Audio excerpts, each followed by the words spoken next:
Good morning, everyone. Welcome to today's session on active voice and passive voice. In this session, we will explore one of the fundamental aspects of English grammar that can significantly impact the clarity and effectiveness of our writing. Understanding the difference between active and passive voice not only helps in making our sentences more dynamic and engaging, but also allows us to choose the best structure for our intended message. And we will start by defining what active and passive voices are, examine how they are formed, and discuss when it is appropriate to use each one. Through various examples and exercises, you will learn how to transform sentences from one voice to another and how to recognize the subtle differences between the meaning and emphasis that they convey. By the end of this class, you will be able to use active and passive voice effectively in your writing, making your communication clearer and more impactful. So let's dive in and enhance our understanding of these critical elements of grammar. In this session, we are going to learn what is active voice and what is passive voice, and we'll understand the difference between active and passive voices. And the application of active and passive voices in terms of writing and in terms of oral communication. These are all the things what we are going to learn in this present session. First, let's talk about why this topic is important. Knowing how to use active voice and passive voice correctly helps us in writing that is both clear and purposeful.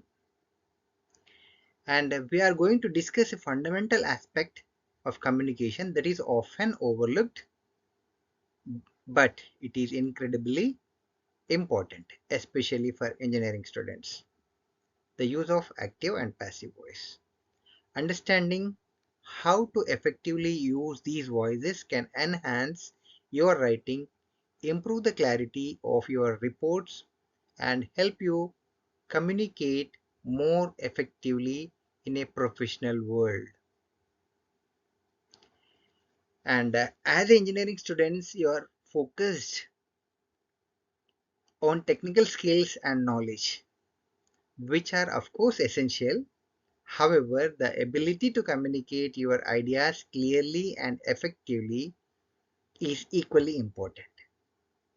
Whether you are writing a report, a research paper, a project proposal, or even a simple email, the way you present your information will have a significant impact on how it is received.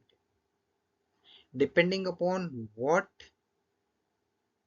you want to emphasize in your sentence, choosing the right voice can make your message more impactful. Today, we'll explore how to use each one effectively, understand their difference, and learn when to use each. Voice in grammar refers to the way we express the relationship between the action of the verb and the subject of the sentence.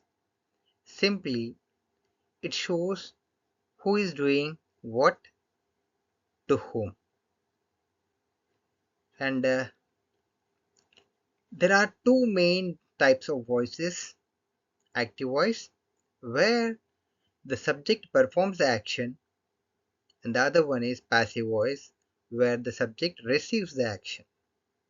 Understanding this will help us construct sentences that highlight the right elements.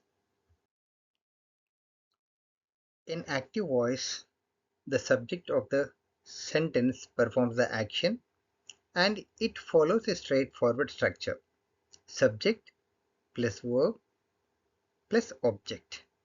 This makes the sentence direct and clear.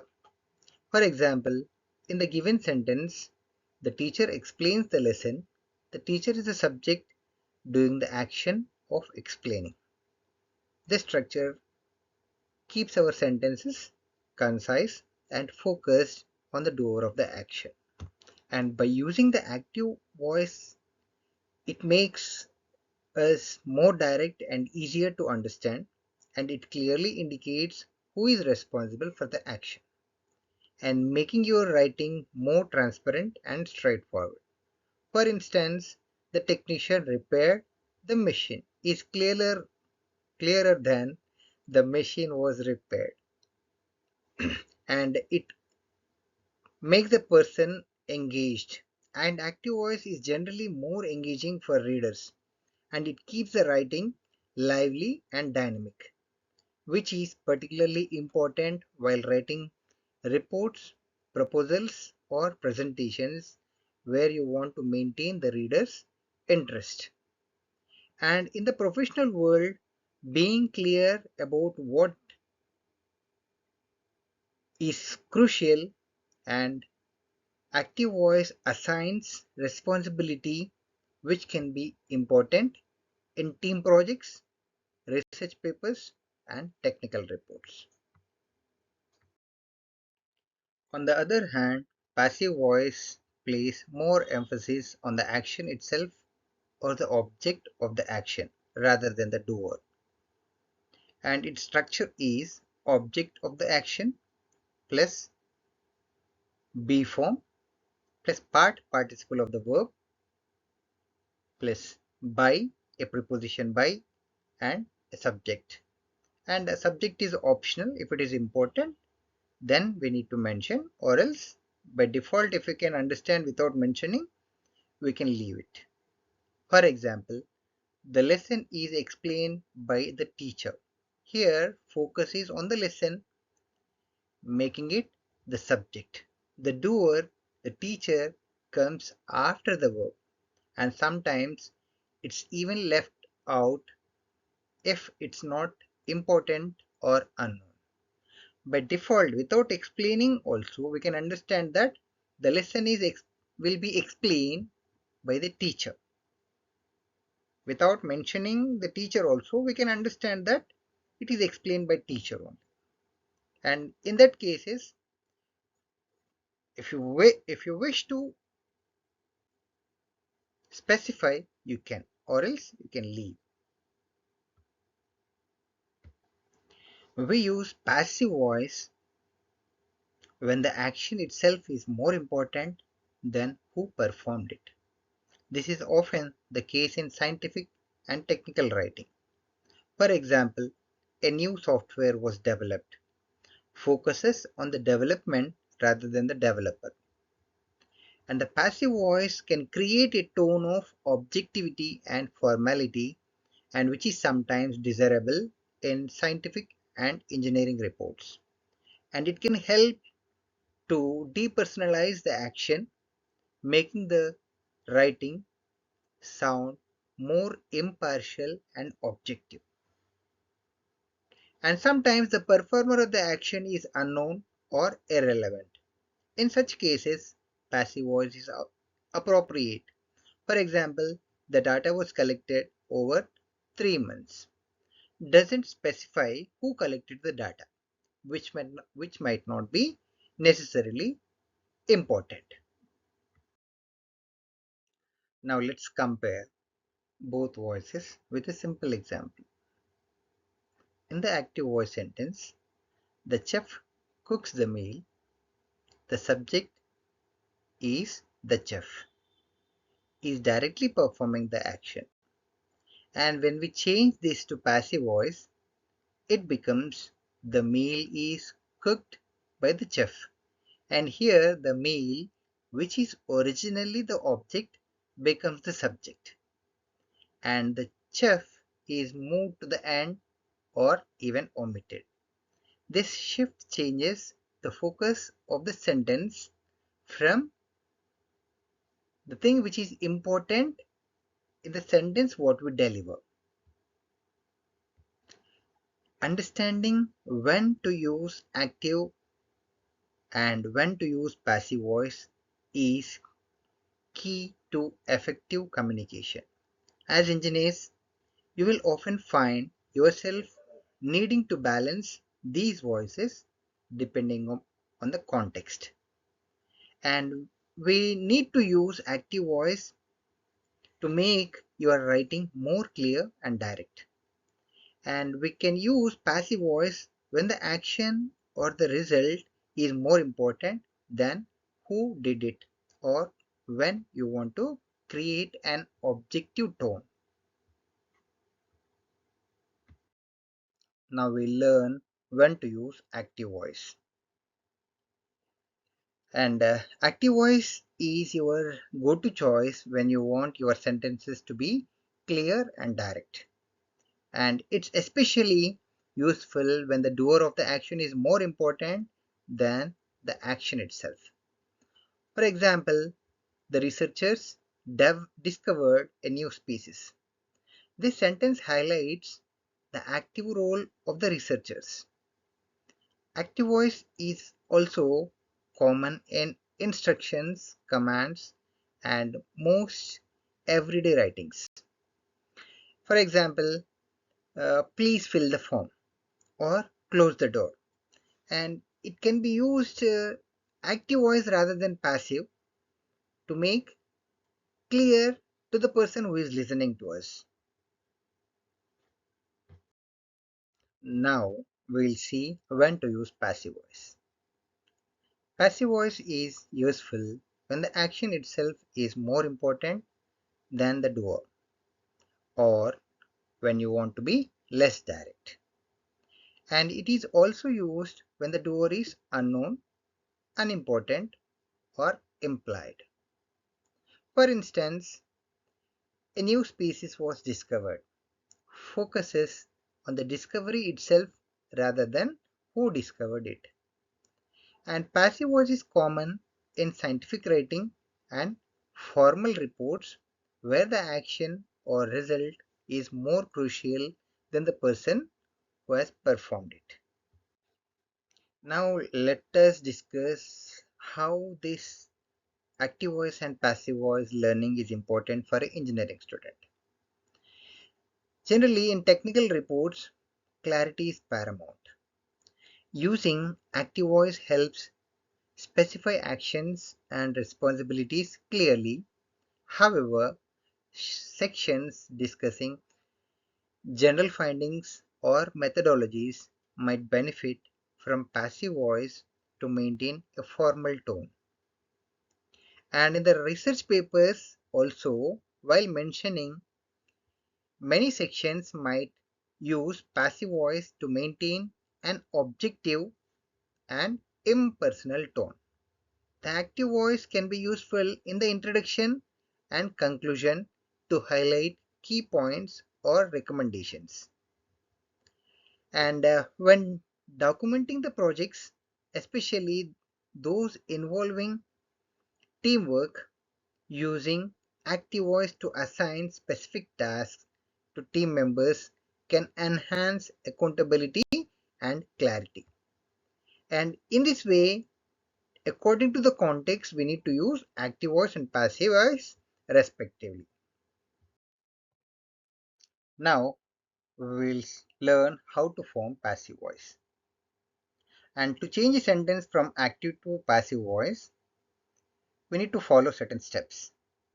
Initially, we need to identify the subject, main verb, and object of the active voice sentence. Then, we need to change the object of the active voice as the subject of the passive voice. And in the next step, we need to use the appropriate auxiliary verb according to the tense.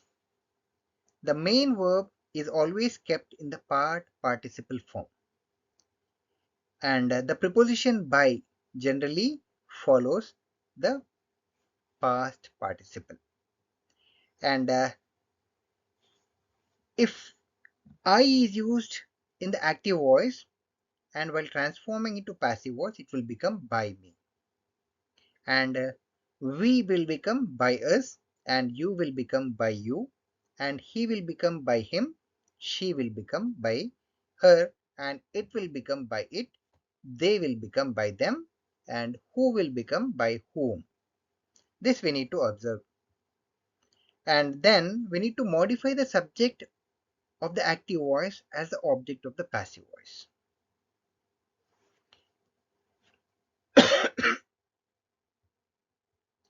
And once again, I am repeating, please be attentive and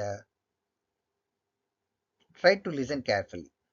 And to form the passive voice, you start by identifying the object of the active voice. Next, use the appropriate form of the verb to be according to the tense, like am, is, are, was, were. Then add the past participle of the main verb. Finally, you can add by followed by the doer if it's important. For example, changing she writes a letter to passive becomes a letter is written by her. And you can notice how the focus shifts to the letter rather than her. And in the given example, she writes a letter, she is the subject, writes is the main verb, and a letter is the object. And while transforming this given sentence into passive, and the subject she as transformed as by her, and a letter, which is the object in the active voice, has become the subject in the passive. And we can see written B form is written before the past participle form of the verb. And she writes a letter has become a letter is written by her.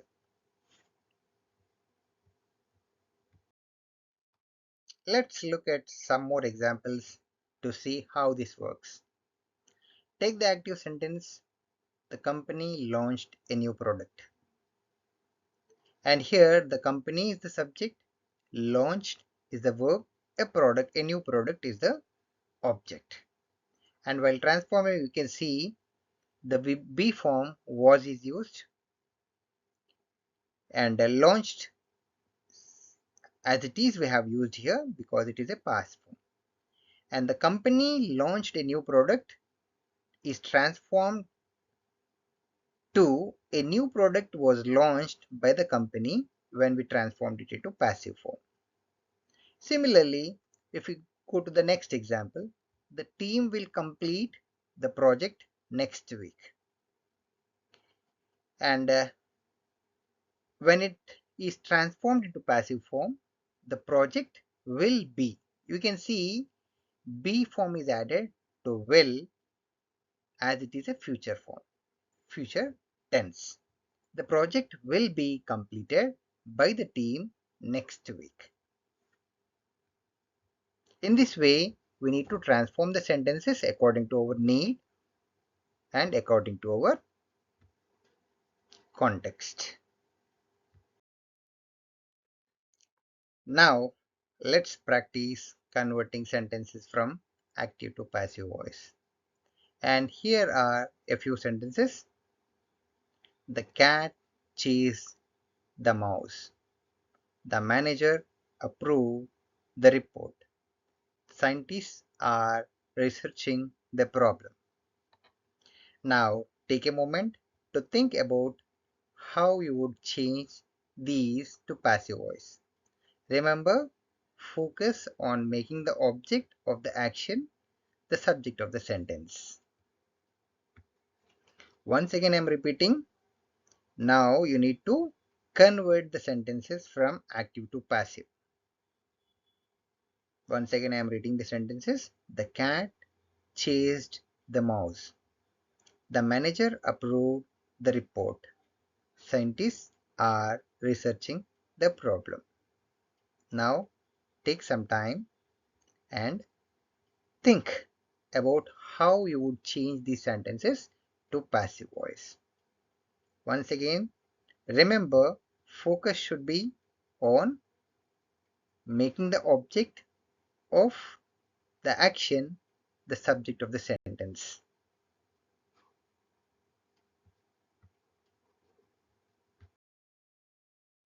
Now we'll transform the given sentences from active to passive, following the steps just now we have discussed. And what I have told is, first of all, we need to identify the subject, main verb, and the object of the given sentence. Now, in the given sentence, the cat chased the mouse. The cat is the subject, chased is the main verb, and the mouse is the object. Now, what did I ask you to do? And I asked you to change the object of the active voice to the subject of the passive voice.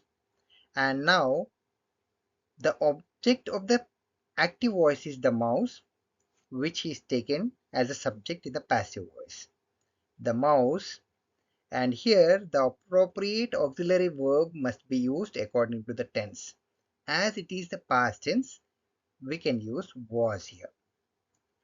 And main verb chased, and we need to add a preposition by. And the subject of the active voice will become the object of the passive voice. Now, when it is transformed, the cat chased the mouse has become the mouse was chased by the cat. When we go to the second sentence, the manager approved the report. Again, we need to follow the same steps. First, we need to identify the subject, main verb, and the object of the active voice sentence. And here, the manager is the subject, approved is the verb, the report is the object.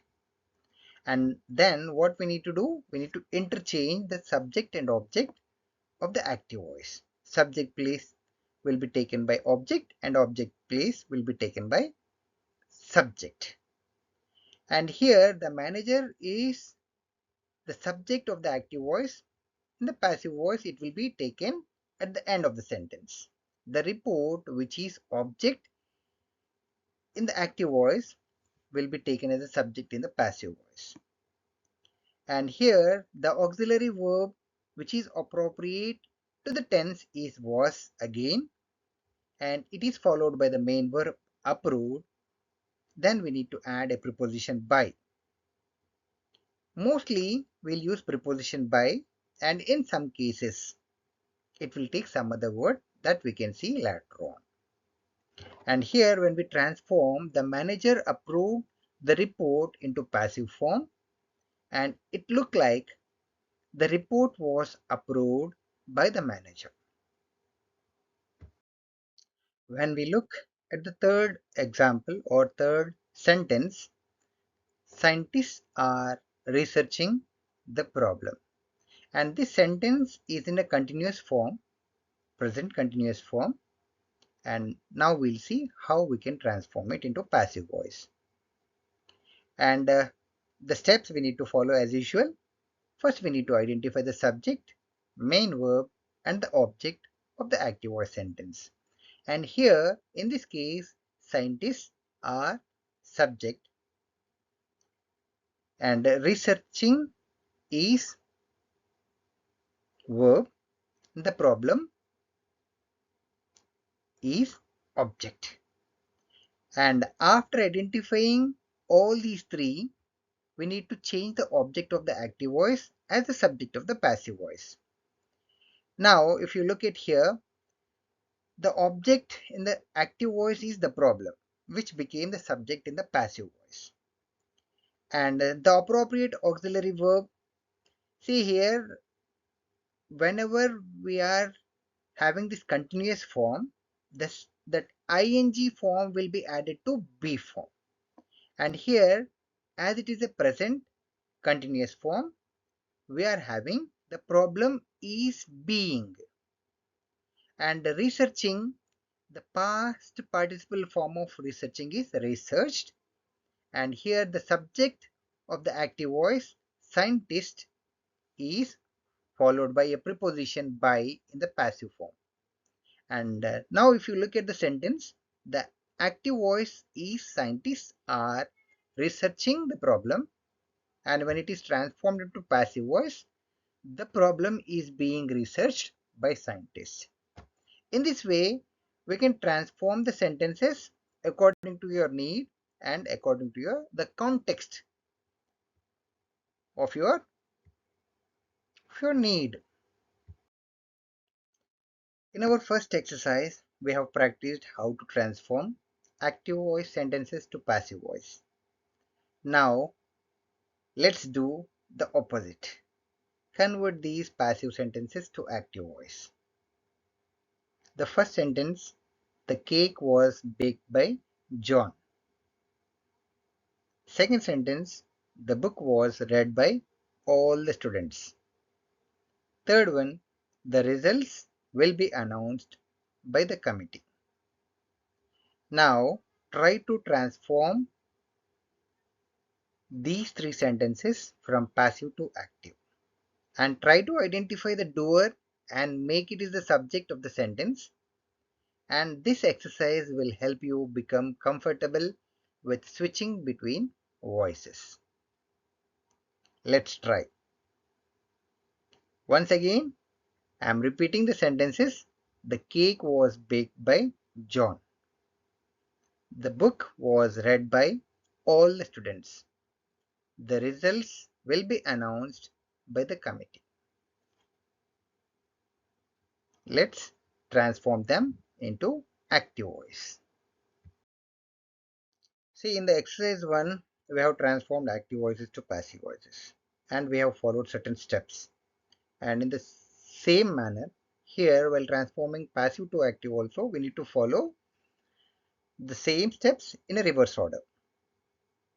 And there we have identified the subject, main verb and object initially and changed the object of the active voice as the subject of the passive voice.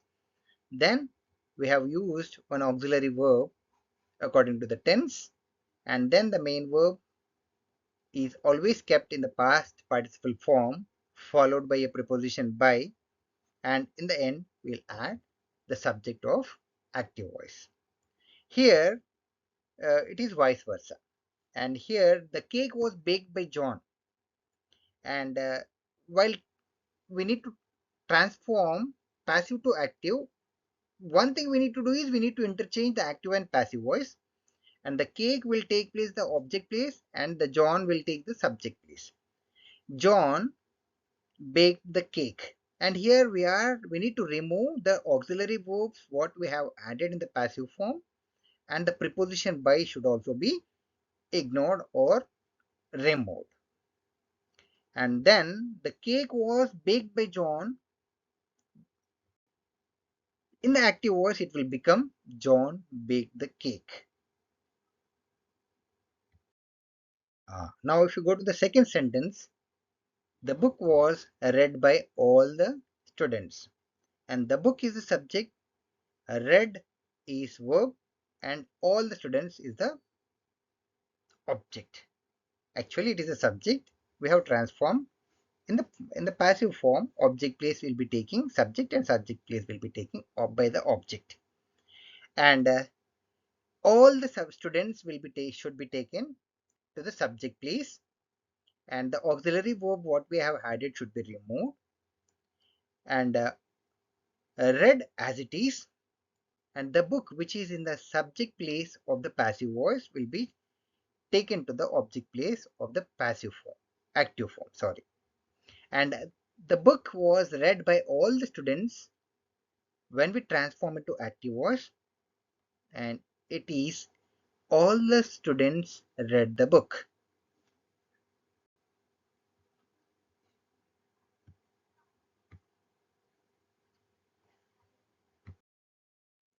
Now, when we go to the third sentence, the results will be announced by the committee. And the results, which is in the subject place of the passive form, need to be shifted to the object place when we are transforming to active voice. And the person who is performing the act is the committee, and which need to be taken to the subject place. And when we transform this to active voice from passive voice, and it need to be changed as the committee will announce the results. You can easily identify what is the transformation going on with the in all these three examples. The cake was baked by John. John baked the cake. and the book was read by all the students. All the students read the book, and the results will be announced by the committee. The committee will announce the results.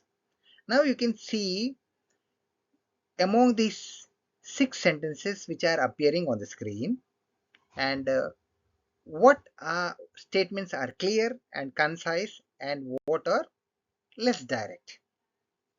And according to our need, we can transform or we can use either active voice or passive voice. See, we need to be careful while using this active and passive voice. The most common mistakes which need to be avoided are while using passive voice, be careful not to overuse it, as it can make your writing vague and wordy. Overuse can also lead to sentences that lack energy and clarity. Another mistake is mixing active and passive voice unnecessarily within the same context, which can confuse readers. Make sure to use the appropriate voice depending on the emphasis you want in your sentences. This is the main thing which you need to be careful. And to make the people clear at your statements, we need to use appropriate voice accordingly. Now, here are some tips for choosing active or passive voice. When deciding which voice to use, ask yourself what is more important in the sentence, whether it is the action itself or who is performing the action. Consider the clarity and impact of your sentence. And if the doer is crucial, use active voice. And if the action or result is more important, or you want to downplay the doer, passive voice might be the better choice. Consistency is key, especially in academic and professional writing. Don't forget this while deciding where to choose active or passive voice in your writing. To wrap up, remember that active voice makes sentences direct and clear, while passive voice is useful for emphasizing the action or object of the action. Both voices have their place, and using them effectively depends on the context and the message you want to convey. Practice regularly to become proficient in using both forms and understand when to use them. To further your understanding of active and passive voice, I will be providing some resources. These include grammar websites, videos, and exercises that you can explore at your own pace. And if you are interested in more in-depth study, I can recommend some books or online tools. Feel free to reach out to me for additional resources or guidance. Thank you all for participating in today's session. I hope you found it helpful and now feel more confident in using active and passive voice in your writing. And if you have any further questions or need help with your writing, don't hesitate to contact me. Have a great day.